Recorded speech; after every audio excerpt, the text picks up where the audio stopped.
আমাদের এই ব্যর্থ জীবনে অনেকগুলো অপূর্ণ ইচ্ছের মধ্যে একটা ইচ্ছা ছিল রাধা অষ্টমীর পুজো আমি দেব। তো রাধা অষ্টমীর পুজোর তেমন কিছু নিয়মকানুন আমি অনেক প্রখরভাবে পুরোহিত ডেকে করিনি, কিন্তু যেটুকু করেছি তোমাদের সাথে একটু ভাবলাম অংশটা শেয়ার করি। তো রাধা অষ্টমীর আগের দিন রাত্রেবেলায় আকাশকে আমি ফর্দ ধরিয়ে দিয়েছিলাম যে কিছু জিনিস এনে দাও, নম নম করে পুজো দেবো নিজের মন থেকে ভক্তি ভরে। আর আমাদের ঘরের দেওয়ালে রাধা মাধবের ফটো আছে, মানে ক্যালেন্ডারের স্বরূপে, সেটারই পুজো দিতাম। কিন্তু আকাশ এনে দিয়েছে এমন একটা সারপ্রাইজ, আমি সত্যিই অবাক হয়ে গিয়েছিলাম। অবশ্যই তাদের ইচ্ছে ছিল, তাই জন্য দেখা এত সুন্দর একটা বাঁধানো ফটো আকাশ এনে দিয়েছে, সেটাই আমি পুজো করেছিলাম। রাধা রানী আর আমাদের শ্রীকৃষ্ণের এই ফটোটা আমার ভীষণ সুন্দর লেগেছে। আকাশ বহুত খুঁজে খুঁজে এনেছে, ওই দিন খুব ডিমান্ড ছিল জানোই তো, আর দামও ছিল চড়া। আর তার সাথে দেখো আমি তাদেরকে পুজো দিয়েছি একদম সিম্পলভাবে।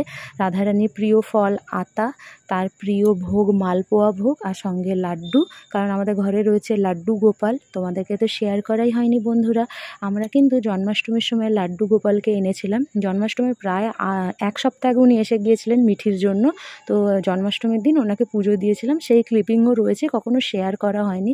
তো তোমাদেরকে তো দেখালামই পঞ্চপ্রদীপ জ্বালানোর সময় সেই মুহূর্তটা, পঞ্চপ্রদীপ জ্বালানোর পরের মুহূর্তটা।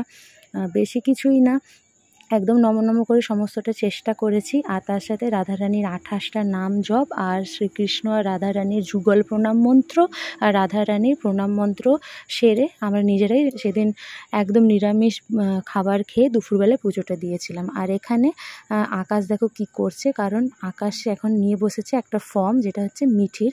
আজকের দিনটা যেহেতু রবিবার, রাধা অষ্টমীর দিন, মিঠি গেছে ড্রয়িং ক্লাসে, আর ড্রয়িং ক্লাস থেকে আসার সময় নিয়ে এসেছিলাম এই ফর্মটা, ওর ম্যাম দিয়েছিল। তোমার মেয়ে ড্রয়িং ভর্তি হয়ে গেল, আবার এক্সামও হবে? বাবা, আজকে ড্রয়িংয়ের সব কিছু এক্সামের ম্যাম ডিটেলস দিল না, ফটো ছাড়া। বাজে ঘড়িতে বিকাল 5টা, আর আমাদের এখানে রাধা অষ্টমীর জন্য যে ছোটোখাটো পুজো দিয়েছে সেটা কমপ্লিটও হয়ে গেছে।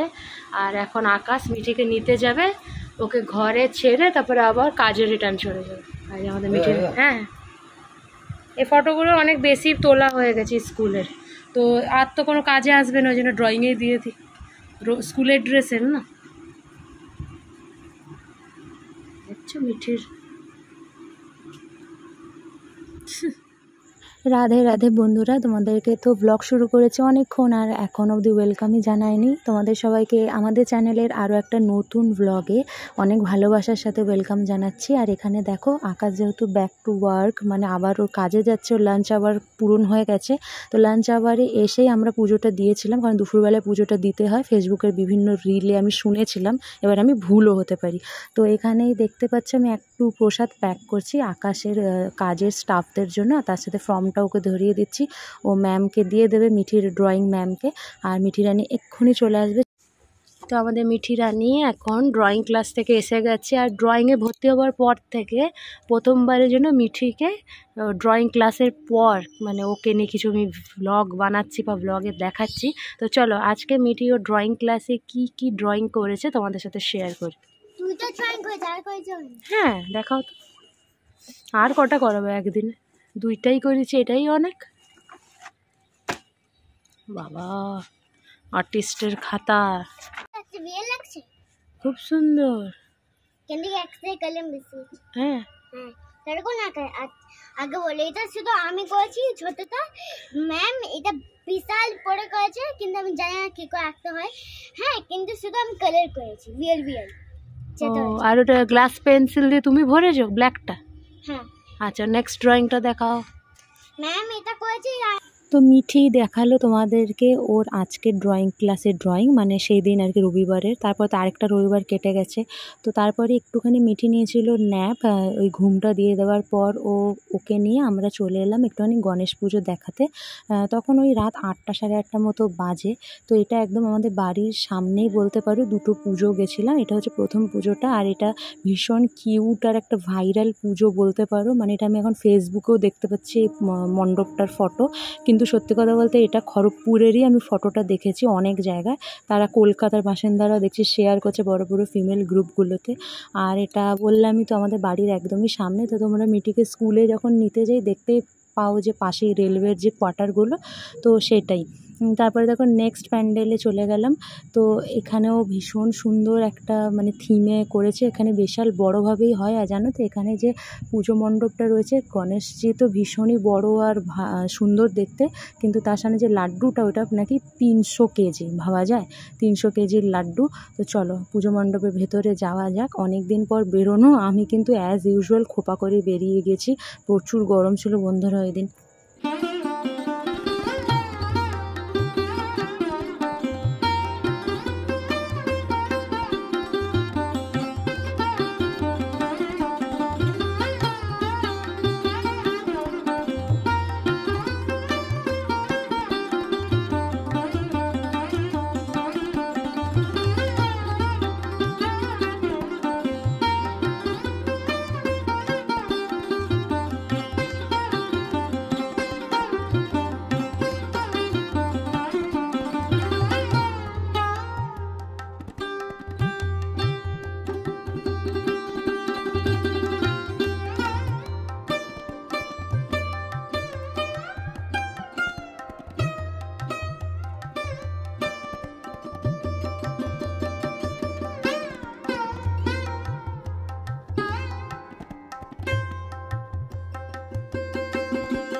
তো আমরা গণেশজিকে বিদায় জানিয়ে বাই করে বেরিয়ে পড়লাম একদম আবার বাড়ির দিকে। তার আগে দেখো আকাশ আমাদেরকে নিয়ে গেল, এই সামনে একটা মেলার মতো বসেছে, ছোটোখাটো দোকান বসেছে আর কি।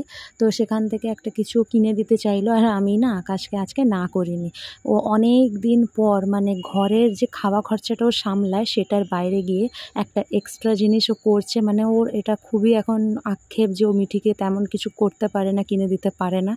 হ্যাঁ, খুব ভালোভাবে এলাহিভাবে খাওয়া দাওয়া করায়, কিন্তু এক্সট্রা কিছু হয় না, এত কম পেমেন্ট, তাই জন্য ওকে একটা খেলনা কিনে দিল। আর তার সাথে আবার আরেকটা এক্সট্রা ডেট বলতে পারো, আমাকে নিয়ে গেল আমার প্রিয় মোমো দোকানে, আর সেখান থেকে খাওয়ালো মোমো। তো আমরা মা মেয়ে দুজনেই মোমো নিয়ে নিয়েছিলাম এক এক প্লেট করে সেদিনই। তো রাধা অষ্টমীর দিনেরই এগুলো, বিকেলবেলারই সমস্ত কিছু তোমাদেরকে শেয়ার করছে, মানে রাত হয়ে গিয়েছিল, অনেক দিন পর ঘর থেকে বেরোনো, আবার প্রিয় মোমো তার সাথে।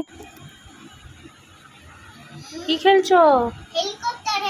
হেলিকপ্টার তো এখানে আছে, হ্যাঁ, আর তোমার হাতে তো বক্স। না সুটকেস। সুটকেস।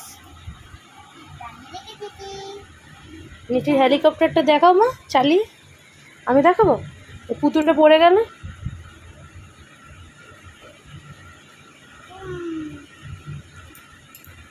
এরকম হ্যান্ডেল দিয়ে।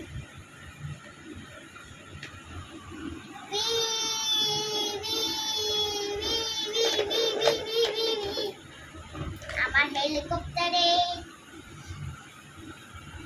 রিপোর্ট।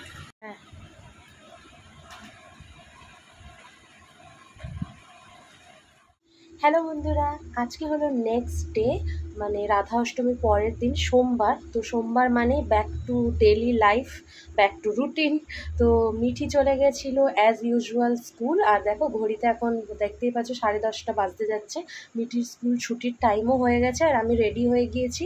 আমার রেডি হওয়া মানে তোমরা তো জানোই, শুধু কুর্তি পরবো, চুলটা একটু ঠিক করবো, ব্যাস চলে যাবো। তো মিঠিকে নিতে যাচ্ছি আমি এখন স্কুলে, আর আকাশও চলে গেছে কাজে। আর আমার শরীরটা একটু খারাপ, মানে গত 3-4 দিন ধরে খুব সর্দি, মানে শুধু জল বেরোচ্ছে, এত কাঁচা জল বেরোচ্ছে, গা হাত পা প্রচুর ব্যথা, সর্দি জ্বর আর কি। তো ওই আর কি। তো চলো মিঠিকে নিয়ে আসি, আর তোমরা ব্লগটা পুরোটা দেখো আর সঙ্গে থাকো। তো চলো। কালকে মিঠি কিনেছিল এই খেলনাটা, আর ওই প্যান্ডেলের সামনে ছোটোখাটো খেলনার দোকান বসেছিল, তোমরা তো দেখলেই। তো এটা এখনও বেডেই রাখা আছে। তো চলো এই ব্যাগটার মধ্যে, এই ব্যাগটা আমি নিয়ে যাই না, ব্যাগটাতে মোবাইল নিয়ে যাব বলে ব্যাগটা নিচ্ছি, নাহলে আমি কি মোবাইল স্কুলে নিতে গেলে নিয়ে যাই না, যেদিন একটু শ্যুট করার থাকে সেই দিনই নিই। তো এই ব্যাগটা নিচ্ছি শুধুমাত্র মোবাইলটা ক্যারি করব বলে। আর যে দুটো ছাতা নিয়ে নিলাম। চলো। আমি একা একা যেতে চাই মা। তা সাইড দিয়ে যাবে, একদম রোড দিয়ে যাবে না। তো দেখা যাক মিঠি রাস্তা চিনতে পারে কিনা। চল সাইড দিয়ে যা, সাইড দিয়ে। এই দেখে এই রাস্তাতে, এই দেখে এই ওর ছিঁড়ি, ও নাকি যাবে। বিগত বেশ কিছু দিন ধরে মিঠিকে যখনই নিতে আসি মিঠি আমার হাত ছাড়িয়ে ছাড়িয়ে একা একাই চলে যেতে থাকে। বেশ ভালোই যায়, কিন্তু এটা আমার একদমই ভালো লাগে না যে আমি তোকে যখন নিতে এসেছি দুজনে চল হাত ধরে ধরে যাই, না ও একা একা যাবে। তো আজকে ভাবলাম, প্রথমে ভেবেছিলাম ক্যামেরাটা নিয়ে যাই, মানে ফোনটা নিয়ে যাই, এটা তোমাদের সামনে তুলে ধরবো যে মিঠি কতটা স্মার্ট হয়ে গেছে দেখো। আর এটা কিন্তু আমার আইডিয়াটা এসছে ফেসবুকেরই একটা ভিডিও দেখে, একটা ভাইরাল ভিডিও দেখে। সেখানে তার বাবা মেয়েকে নিয়ে যাচ্ছিলো, তোমরা হয়তো অনেকে দেখেছো, সাইকেলে করে মেয়েটা যাচ্ছিলো, ছোট শিশু ছিল মিঠিরই মতো। তো এই দুদিকে রাস্তা ভাগ হয়ে যাচ্ছে, দেখি। গুড, বাহ, দেখে দেখে দেখে, হ্যাঁ দেখে, দাঁড়িয়ে যাও দাঁড়িয়ে যাও, এই সাইডে লেফট, ও সবসময় লেফট। আমার তোমাদের সাথে শেয়ার করার এটাই ছিল, আর নিজেরও দেখার ছিল যে ও টার্নগুলো মানে মোড়গুলো নিতে পারে কিনা, তারপরে তো বাড়ি চিনবেই। তো মিঠি কিন্তু ভীষণ ভালোভাবে ঘর অবধি রাস্তা চিনতে পেরেছিল, সেটা তোমরা দেখতেই পাচ্ছ।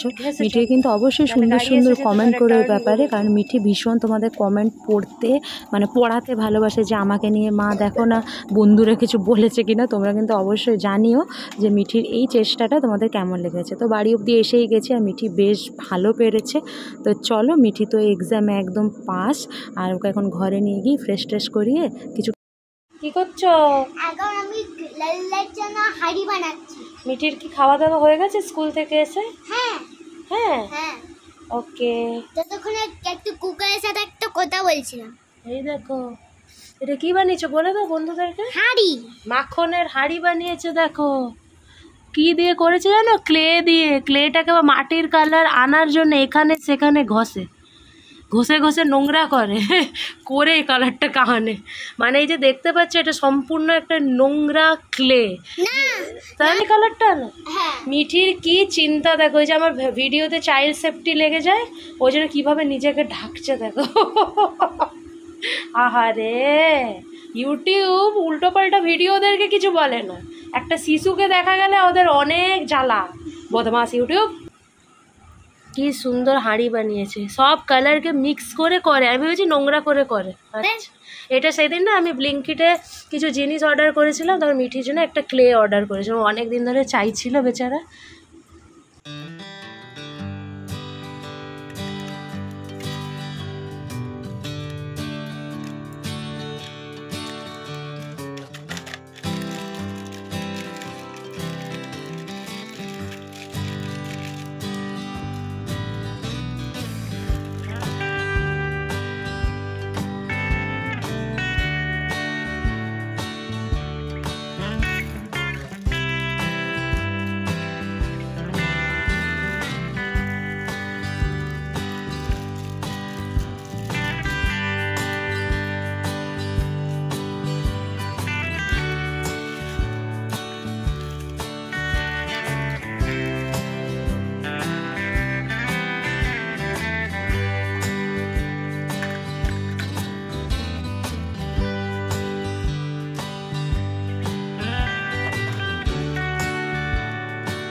তো বন্ধুরা এখানে কিছু বেসিক মশলা ফুরিয়ে গিয়েছিল, যেগুলো ছোট ছোট পাতা আকাশ অ্যাজ ইউজুয়াল এনে থাকে, সেগুলো ঢেলে ফেললাম। আর দেখো গোটা সর্ষেটা আমি ঢাললাম না, ওটা প্যাকেটেই থাকুক না, কেমন একটা হয়ে যায়।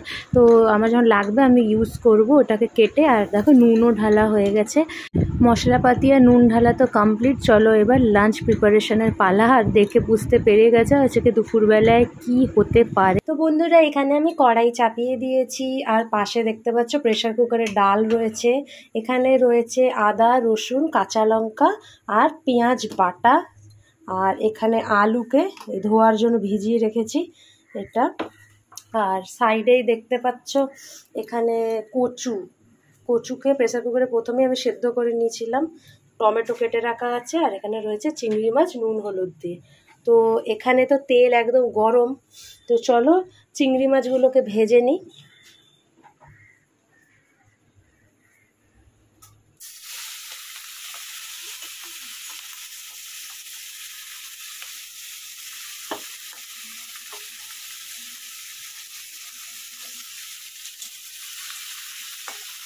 অল্প স্বল্প ভাজবো, এমন কিছুই না। এটা কিন্তু মিঠির ডিমান্ডে আজকে চিংড়ি মাছ আনা হয়েছে, জানো তো? সকালবেলা স্কুল যাওয়ার সময় বলে গেছে আজকে চিংড়ি মাছ খাবে।